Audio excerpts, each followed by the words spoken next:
ఏపీలో కోర్టు ముగిటుకు చేరిన పార్టీ ఫిరాయింపుల వ్యవహారం. రాజ్యసభ అభ్యర్థుల ఎంపికపై వైసీపీ కసరత్తు. మేనిఫెస్టో రూపకల్పన. రేపు విజయవాడలో కాంగ్రెస్ సమావేశం. ఏపీ టుడేలో ఈ టాప్ 9 న్యూస్ ని ఇప్పుడు చూద్దాం.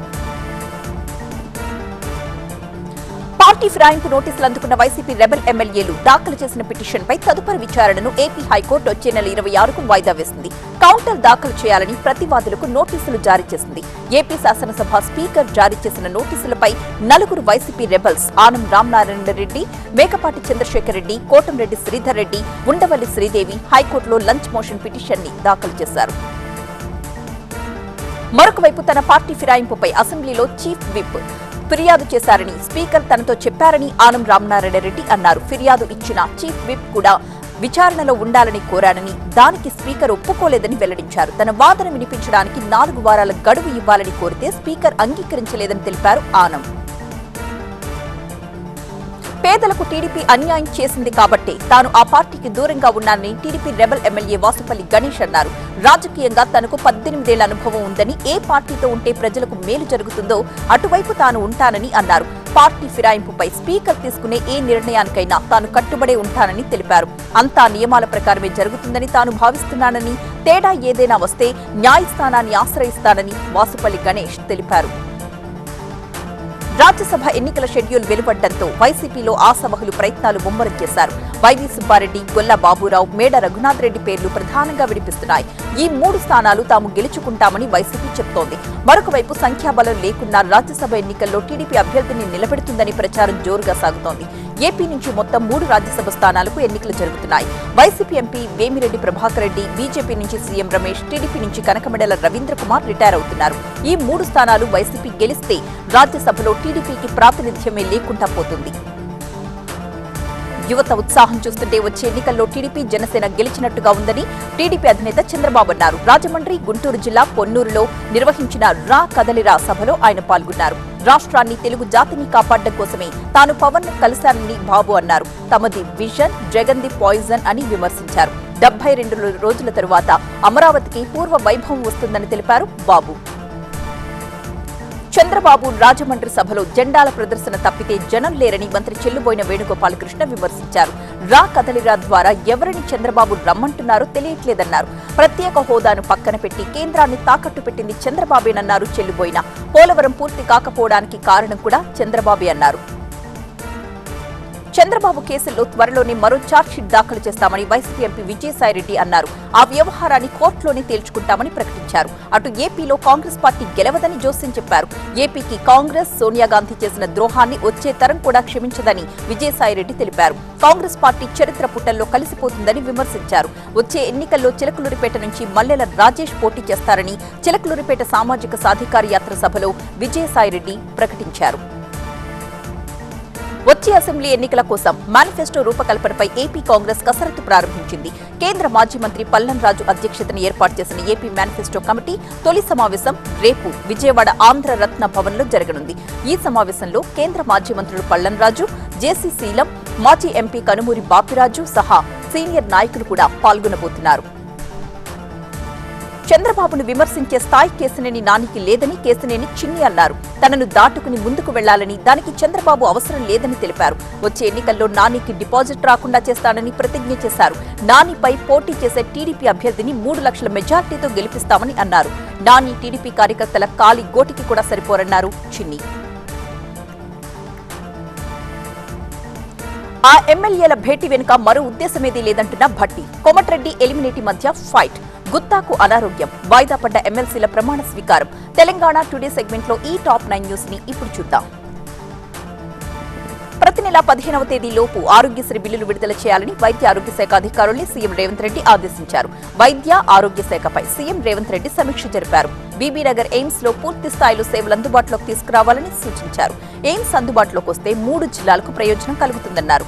మెడికల్, నర్సింగ్, పారామెడికల్ కాలేజీలకు కామన్ పాలసీ తీసుకురావాలని సీఎం రేవంత్ అధికారుల్ని ఆదేశించారు. బీఆర్ఎస్ ఎమ్మెల్యేలు సీఎంని కలవడంలో వేరే వ్యవహారం ఏదీ లేదని డిప్యూటీ సీఎం భట్టి విక్రమార్క స్పష్టం చేశారు. ప్రజాస్వామ్యయుతంగా కాంగ్రెస్ పార్టీ అందరినీ గౌరవిస్తుంది అన్నారు. సికింద్రాబాద్ పార్లమెంట్ ఎన్నికల బూత్ కమిటీ సమావేశంలో పాల్గొన్నారు భట్టి. వచ్చే లోక్సభ ఎన్నికల్లో అత్యధికంగా స్థానాల్లో కాంగ్రెస్ విజయం సాధిస్తుందని భట్టి ఆశాభావాన్ని వ్యక్తం చేశారు. హైదరాబాద్ ని తామే అభివృద్ధి పరిచామని హరీష్ రావు, కేటీఆర్ అనడం సిగ్గుచేటని భట్టి విమర్శించారు. యాదాద్రి జిల్లాలో మంత్రి కోమటిరెడ్డి, యాదాద్రి భువనగిరి జిల్లా జడ్పీ చైర్మన్ ఎలిమినేటి సందీప్ రెడ్డి మధ్య వాగ్వాదం జరిగింది. బీబీనగర్ మండలం గూడూరు గ్రామ పంచాయతీ ప్రారంభోత్సవ సభా వేదికపై గొడవ జరిగింది. దీంతో వేదిక నుంచి జడ్పీ చైర్మన్ సందీప్ రెడ్డిని తీసుకెళ్లిపోయారు పోలీసులు. మంత్రి వ్యక్తిగత ఆరోపణలు చేస్తున్నారని సందీప్ రెడ్డి ఆగ్రహం వ్యక్తం చేశారు. మరొక వైపు మంత్రి కోమటిరెడ్డి తీరు దారుణంగా ఉందన్నారు మాజీ మంత్రి జగదీష్ రెడ్డి. మంత్రి కాగానే కోమటిరెడ్డికి అహంకారం పెరిగిపోయిందన్నారు. 119 స్థానాలకు గాను 39 స్థానాల్లో గెలిచి బలమైన ప్రతిపక్షంగా బీఆర్ఎస్ ఉందని ఆ పార్టీ వర్కింగ్ ప్రెసిడెంట్ కేటీఆర్ అన్నారు.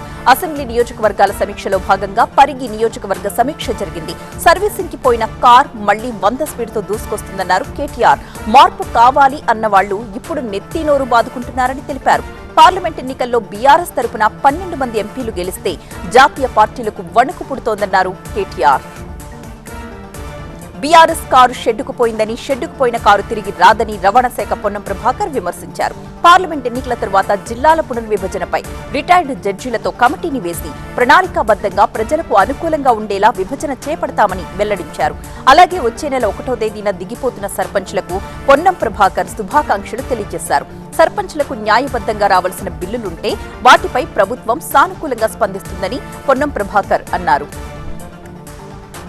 కొత్త ఎమ్మెల్సీలుగా నియమితులైన కోదండరాం, ఆమిర్ అలీ ఖాన్ కు తనకు సమాచారం ఇవ్వకుండా తన కార్యాలయానికొచ్చారని తెలంగాణ శాసనమండలి చైర్మన్ గుత్తా సుఖేందర్ రెడ్డి అన్నారు. శాసనమండలి చైర్మన్ గా నిష్పక్షపాతంగా తన కర్తవ్యాన్ని సక్రమంగా నెరవేర్చుతానని గుత్తా స్పష్టం చేశారు. ఈ నెల 25 నుంచి తాను గొంతు నొప్పి, దగ్గు, జ్వరంతో బాధపడుతున్నానని, అందుకే ఏ కార్యక్రమంలోనూ పాల్గొనలేదని గుత్తా సుఖేందర్ రెడ్డి వెల్లడించారు. మరొక వైపు ప్రమాణ స్వీకారం చేయడానికి రేపు అవకాశం కల్పించాలని మండలి చైర్మన్ ని కోరినట్లుగా కోదండరాం తెలిపారు. ఉమ్మడి మహబూబ్ నగర్ జిల్లాలో పెండింగ్ ప్రాజెక్టులపై నీటిపారుదల శాఖ మంత్రి ఉత్తమ్ కుమార్ రెడ్డితో ఆ జిల్లాకు చెందిన ఎమ్మెల్యేలు సమావేశమయ్యారు. నారాయణపూర్, కొడంగల్ ఎత్తిపోతల పథకం, కోయల్ సాగర్, పాలమూరు, రంగారెడ్డి ప్రాజెక్టులపై ఈ సమావేశంలో సమీక్ష జరిగింది. ఢిల్లీలోని ఏపీ భవన్ విభజన త్వరగా పూర్తి చేయాలని కేంద్ర హోంశాఖ ఉన్నతాధికారుల్ని ఢిల్లీలోని తెలంగాణ ప్రభుత్వ ప్రతినిధి మల్లు రవి కోరారు. శబరి బ్లాక్ దగ్గరున్న 3.5 ఎకరాలు, పటౌడి హౌస్ ప్రాంతంలో 5.5 ఎకరాలు తెలంగాణ తీసుకునే విధంగా మిగిలిన స్థలం ఏపీ తీసుకునేలా 2 రాష్ట్రాల మధ్య ఒక అవగాహన కుదిరిందని చెప్పారు. కొత్త భవన్ నిర్మాణంతో పాటుగా శబరి బ్లాక్లోని భవనాల్ని ఎలా మార్చాలి అనే దానిపై ఆలోచన చేస్తున్నామన్నారు మల్లు రవి. గ్రేటర్ హైదరాబాద్ లో ట్రాఫిక్ సమస్యలపై ప్రభుత్వం దృష్టి పెడుతోంది.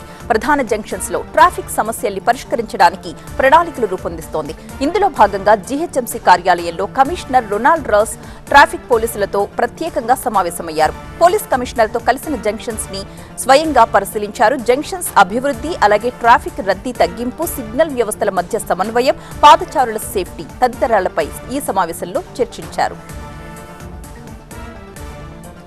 ఓయూ ఆర్ట్స్ కాలేజీలో సౌండ్ అండ్ లైట్ షో, దుర్గగుడి గిరి ప్రదక్షిణకు ఉచిత బస్, నాగోబా జాతరకు సీఎం రేవంత్. తెలుగు రాష్ట్రాలకు సంబంధించిన ఈ టాప్ 9 న్యూస్ ని ఇప్పుడు చూద్దాం. ఉస్మానియా యూనివర్సిటీలో సింథటిక్ అథ్లెటిక్ ట్రాక్ ని ప్రారంభించారు కేంద్ర మంత్రి కిషన్ రెడ్డి. రన్నింగ్, జాగింగ్ సహా మిగిలిన అన్ని అథ్లెటిక్ గేమ్స్ కోసం ట్రాక్ ని సిద్ధం చేశారు. ఆ తరువాత ఆర్ట్స్ కాలేజీ దగ్గర లైట్ అండ్ సౌండ్ షోని ప్రారంభించారు కేంద్ర మంత్రి. ఈ కార్యక్రమానికి భారీగా హాజరయ్యారు విద్యార్థులు. నంద్యాల జిల్లా బుగ్గానిపల్లె తండాలో వాటర్ గ్రిడ్ ప్రాజెక్ట్ ని ఆర్థిక శాఖ మంత్రి బుగ్గన రాజేంద్రనాథ్ రెడ్డి ప్రారంభించారు. 351 కోట్లతో ఏర్పాటు చేసిన గోరుకల్లు జలాశయం నుంచి పైప్ లైన్ ద్వారా డోన్ నియోజకవర్గానికి తాగునీటిని అందిస్తారు. ఇందులో భాగంగా తొలి దశలో బేతంచెర్లకు సురక్షిత మంచినీటిని విడుదల చేశారు. మెదక్ జిల్లా నర్సాపూర్ మున్సిపాలిటీ కొత్త చైర్మన్ గా బీఆర్ఎస్ పార్టీకి చెందిన అశోక్ గౌడ్ ఎన్నికయ్యారు. గతంలో బీఆర్ఎస్ పార్టీ నుంచి బీజేపీలో చేరడంతో మున్సిపల్ చైర్మన్ మురళీ యాదవ్ పై అవిశ్వాసం పెట్టారు కౌన్సిలర్లు. బలం లేకపోవడంతో చైర్మన్ పదవికి రాజీనామా చేశారు మురళీ యాదవ్. తెలంగాణ సీఎం రేవంత్ రెడ్డి నాగోపా పర్యటన ఖరారు కావడంతో కేస్లాపూర్లో అధికారులు ఏర్పాట్లు చేస్తున్నారు. సీఎం వస్తుండటంతో హెలిప్యాడ్ ఏర్పాట్లను పరిశీలించారు ఆదిలాబాద్ కలెక్టర్ రాహుల్ రాజ్. ఇంద్రవెల్లి మండలం కేస్లాపూర్లో హెలిప్యాడ్, దర్బార్ హాల్, సభ ఏర్పాట్లను తనిఖీ చేశారు. విజయనగరం జిల్లా రాజాం పంచాయతీ రాజ్ శాఖ డీఈ కార్యాలయం దగ్గర ఉద్రిక్తత చోటు చేసుకుంది. పంచాయతీ రాజ్ కార్యాలయంలో సైట్ ఇంజనీర్ రామకృష్ణ ఉరి వేసుకుని ఆత్మహత్య చేసుకోవడంతో బంధువులంతా అక్కడ ఆందోళనకు దిగారు. ఉన్నతాధికారుల వేధింపుల వల్లే ఆత్మహత్య చేసుకున్నాడని ఆరోపించారు. డివిజనల్ ఇంజనీర్ పై రామకృష్ణ కుటుంబీకులు దాడి చేయడంతో పోలీసులు వారిని అడ్డుకున్నారు. దుర్గగుడి గిరి ప్రదక్షిణ మార్గంలో భక్తులకు త్వరలోనే ఉచిత బస్ సదుపాయాన్ని అందుబాటులోకి తీసుకొస్తామని దుర్గగుడి పాలక మండలి చైర్మన్ తెలియజేశారు. విజయవాడ ఆర్టీసీ బస్టాండ్, రైల్వే స్టేషన్లో దుర్గగుడి ప్రసాదం కౌంటర్లు 2 షిఫ్టుల్లో పనిచేస్తాయని వెల్లడించారు. కొండపైన పూజా మండపాల నిర్మాణానికి, మల్లేశ్వర స్వామి ఆలయానికి లైటింగ్ ఏర్పాటుకు పాలక మండలి ఆమోదం తెలిపింది. ఫిబ్రవరి 18 నుంచి మల్లేశ్వర స్వామి ఆలయ దర్శనాలు తిరిగి ప్రారంభం కాబోతున్నాయి. పల్నాడు జిల్లాలో వెల్దుర్తి ఎస్ఐ శ్రీహరి వేధింపులు భరించలేక ఆత్మహత్య చేసుకున్నాడు దుర్గారావు అనే వ్యక్తి. అయితే దుర్గారావు మృతదేహానికి పోస్టుమార్టం నిర్వహించకపోవడం వెనుక పోలీసుల హస్తం ఉందని మృతుడి భార్య ధనలక్ష్మి ఆరోపించింది. సంఘటన జరిగి 48 గంటలు గడిచినా మృతదేహానికి పోస్టుమార్టం ఎందుకు జరపలేదని ప్రశ్నించింది. అల్లూరు జిల్లా జీమాడుగుల మండలంలో 2 వేరువేరు చోట్ల గంజాయిని పట్టుకున్నారు పోలీసులు. 145 కిలోల గంజాయితో నలుగురిని అదుపులోకి తీసుకుని 2 బైకుల్ని స్వాధీనపరుచుకున్నారు. జీమాడుగుల కొత్తూరు జంక్షన్ దగ్గర వాహనాలు తనిఖీ చేస్తుంటే 2 బైకులపై అనుమానాస్పదంగా వెళుతున్న వారిని ఆపి తనిఖీలు చేశారు పోలీసులు. కర్నూలు జిల్లా మొలగవల్లి గ్రామ శివారులో ఉన్న గడ్డిపాకలో పోలీసులు సోదాలు చేశారు. ఒక పాకలో పెద్ద ఎత్తున కర్ణాటక మద్యం బాక్సుల్ని స్వాధీనం చేసుకున్నారు. దీని విలువ దాదాపు ₹1,00,000 ఉంటుందని అంచనా. దేశంలో అమల్లోకి రానున్న పౌరసత్వ సవరణ చట్టం. బీహార్లోకి ప్రవేశించిన రాహుల్ యాత్ర. మోదీపై ఖర్గే తీవ్ర ఆరోపణలు. ఈ national news segment top 9 news ఇప్పుడు చూద్దాం. వివాదాస్పద పౌరసత్వ సవరణ చట్టాన్ని వారం రోజుల్లో దేశమంతా అమలుపరచాలని కేంద్ర రేవులు, షిప్పింగ్ శాఖ సహాయ మంత్రి శంతను ఠాకూర్ ప్రకటించారు. బెంగాల్లోని దక్షిణ 24 పరగడ జిల్లాలో జరిగిన సభలో మంత్రి ఈ వ్యాఖ్యలు చేశారు. ముస్లింలు మినహాయించి విదేశాల నుంచి భారత్కొచ్చే హిందువులు, బౌద్ధులు, క్రైస్తవులు, పార్సీలు, సిక్కులు, జైనులకు పౌరసత్వం ఇవ్వడానికి 2019లో బీజేపీ ప్రభుత్వం ఈ బిల్ని తీసుకురావడం జరిగింది. 2019 డిసెంబర్లో ఈ చట్టాన్ని పార్లమెంట్ ఆమోదించినప్పుడు దేశవ్యాప్తంగా నిరసనలు మిన్నంటాయి. లోక్సభ ఎన్నికలు సమీపిస్తూ ఉండడంతో ఓట్ల కోసం బీజేపీ కాకాని అరవడం మొదలుపెట్టిందని బెంగాల్ సీఎం మమతా బెనర్జీ విమర్శించారు. ఎన్ఆర్సీకి వ్యతిరేకంగా తాము పోరాటం చేసిన విషయాన్ని మమతా బెనర్జీ ప్రస్తావించారు. అన్ని కాలనీలను తమ ప్రభుత్వం శాశ్వత చిరునామాలుగా గుర్తించిందని, రాష్ట్ర ప్రభుత్వం నుంచి వివిధ పథకాల ద్వారా లబ్ధి పొందేవారంతా దేశ పౌరులే అన్నారు. లోక్సభకు ఇవే చివరి ఎన్నికలని కాంగ్రెస్ అధ్యక్షుడు మల్లికార్జున ఖర్గే భువనేశ్వర్ సభలో సంచలన వ్యాఖ్యలు చేశారు. లోక్సభ ఎన్నికల తరువాత దేశంలో మోదీ నియంతృత్వాన్ని ప్రకటిస్తారన్నారు. రష్యా అధ్యక్షుడు పుతిన్ లాగే జీవితకాలం పదవిలో ఉండడానికి మోదీ కుట్ర చేశారని ఆరోపించారు. బీజేపీ, ఆర్ఎస్ఎస్ దేశ ప్రజల్లో విషాన్ని నింపుతున్నాయని ఆరోపించారు ఖర్గే. ఒడిశా సీఎం నవీన్ పట్నాయక్ బీజేపీకి బీ టీం లాగా పనిచేస్తున్నారని విమర్శించారు. బీహార్ సీఎం నితీష్ ని బెదిరించి ఎన్డీఏ కూటమిలో చేర్చుకున్నారని తీవ్ర ఆరోపణలు చేశారు. విపక్ష నేతల్ని ఈడీ, సీబీఐతో మోదీ బెదిరిస్తున్నారన్నారు ఖర్గే. దేశంలో బీసీ కుల గణన ఎందుకు చేపట్టడం లేదని కాంగ్రెస్ నేత రాహుల్ గాంధీ కేంద్రాన్ని ప్రశ్నించారు. కులగణనతో దేశంలో ఓబీసీలు, మైనారిటీలు, ఆదివాసీల జనాభా ఏంటో తేలుతుందన్నారు. దీంతో ఆయా సామాజిక వర్గాలకు న్యాయం జరుగుతుంది అన్నారు. రాహుల్ గాంధీ భారత్ జోడో న్యాయ్ యాత్ర బెంగాల్ నుంచి బీహార్ రాష్ట్రంలోకి ప్రవేశించింది. ఇండియా కూటమికి CM Nitish Kumar good bye చెప్పిన మరుసటి రోజే రాహుల్ యాత్ర బీహార్లోని కిషన్ గంజ్లోకి ప్రవేశించింది. బీహార్ సీఎం ఎన్డీఏ కూటమిలోకి వెళ్లకుండా ఉండాల్సిందని Delhi CM Aam Aadmi party convener Arvind Kejriwal అభిప్రాయపడ్డారు.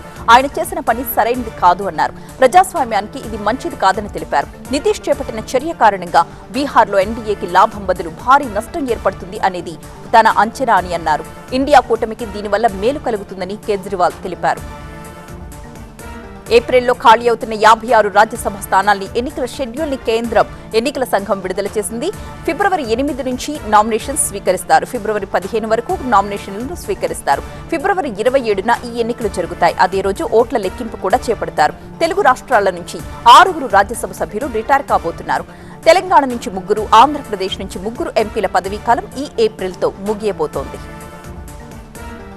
ఎన్నికలు వస్తుండటంతో బీజేపీ వాళ్లు ప్రతిదీ రాజకీయం చేస్తున్నారని కర్ణాటక సీఎం సిద్దరామయ్య ఆరోపించారు. అసలు వాళ్లు ప్రజల్ని ఎందుకు రెచ్చగొడుతున్నారో చెప్పాలని డిమాండ్ చేశారు. తాను హిందూ వ్యతిరేకిని అంటూ చేస్తున్న ఆరోపణల్ని ఆయన ఖండించారు. తాను హిందువునని, ప్రజలందరినీ ప్రేమిస్తానని అన్నారు. అతివాద ఇస్లామిక్ సంస్థ students Islamic movement of India సిమీపై విధించిన నిషేధాన్ని కేంద్ర హోంమంత్రిత్వ శాఖ మరో 5 ఏళ్ల పాటు పొడిగించింది. ఉగ్రవాదాన్ని అణువంత కూడా సహించరాదన్న ప్రధాని ఆలోచనల మేరకు ఈ నిర్ణయం తీసుకున్నట్టుగా కేంద్ర హోంమంత్రి అమిత్ షా ఎక్స్ వేదికగా వెల్లడించారు. సిమీపై మొదటిసారి 2001లో నిషేధం పెట్టారు. ఆ తరువాత నిషేధాన్ని పొడిగిస్తూ వస్తున్నారు. బెంగాల్లోని బరక్పూర్లో తీవ్ర ఉద్రిక్త వాతావరణం చోటు చేసుకుంది. రాష్ట్రంలో శాంతి భద్రతలు క్షీణించాయని బీజేపీ చేపట్టిన ఆందోళనలో హింస చెలరేగింది. ర్యాలీ చేపట్టడానికి బీజేపీ కార్యకర్తలు ప్రయత్నించడంతో పోలీసులు వారిని అడ్డుకున్నారు. పోలీసులపైకి బీజేపీ కార్యకర్తలు రాళ్లు రువ్వారు. పరిస్థితిని అదుపులోకి తీసుకురావడానికి పోలీసులు లాఠీచార్జ్ చేయాల్సి వచ్చింది. వాటర్ కెనాన్స్ ని కూడా ప్రయోగించారు. బెంగాల్ బీజేపీ చీఫ్ సుకాంత మజుందార్ ని పోలీసులు అదుపులోకి తీసుకున్నారు. రిపబ్లిక్ డే వేడుకల ముగింపు సందర్భంగా ఢిల్లీలోని విజయ్ చౌక్ లో అట్టహాసంగా బీటింగ్ రిట్రీట్ కార్యక్రమం జరిగింది. ఈ వేడుకలకు రాష్ట్రపతి ద్రౌపది ముర్ము సంప్రదాయ గుర్రపు బగ్గీలో వచ్చారు. త్రివిధ దళాలు, కేంద్ర సాయుధ పోలీస్ బలగాలు ఈ వేడుకల్లో 31 గీతాల్ని ఆలపిస్తాయి. ఈ వేడుకల్లో ప్రధాని మోదీ, ఉపరాష్ట్రపతి జగదీప్ ధన్కర్, రక్షణ మంత్రి రాజ్నాథ్ సింగ్, ఇతర కేంద్ర మంత్రులు పాల్గొన్నారు. సాధారణ ప్రజలు కూడా ఈ కార్యక్రమంలో పెద్ద సంఖ్యలో హాజరయ్యారు. ఢిల్లీలో జరిగిన 7వ ఎడిషన్ పరీక్షా పే చర్చలో ప్రధాని మోదీ పాల్గొన్నారు. ఢిల్లీ భారత మండపంలో నిర్వహించిన కార్యక్రమంలో ప్రధాని మోదీ విద్యార్థులతో కలిసి ముచ్చటించారు. ఏటా బోర్డు ఎగ్జామ్స్ కి ముందు విద్యార్థులతో ప్రధాని సమావేశమవుతున్నారు. ఈ కార్యక్రమంలో 3,000 మంది విద్యార్థులు పాల్గొన్నారు. ప్రతి రాష్ట్రం నుంచి 2 విద్యార్థులు ఒక టీచర్ లెక్కన ఎంపిక చేశారు. ఈసారి దేశంలోని ఏకలవ్య స్కూల్స్ నుంచి 100 మంది విద్యార్థుల్ని ప్రత్యేకంగా ఆహ్వానించారు. ప్రతి సవాల్కి తాను సవాల్ విసురుతానని ప్రధాని మోదీ అన్నారు. సమస్య వచ్చినప్పుడు అది తొలగిపోతుందని తాను ఎదురు చూస్తూ ఉండలేనని తెలిపారు. ఏం జరిగినా 140 కోట్ల దేశ జనాభా తన వెంట ఉన్నారన్న గట్టి నమ్మకం తనలో ఉందన్నారు.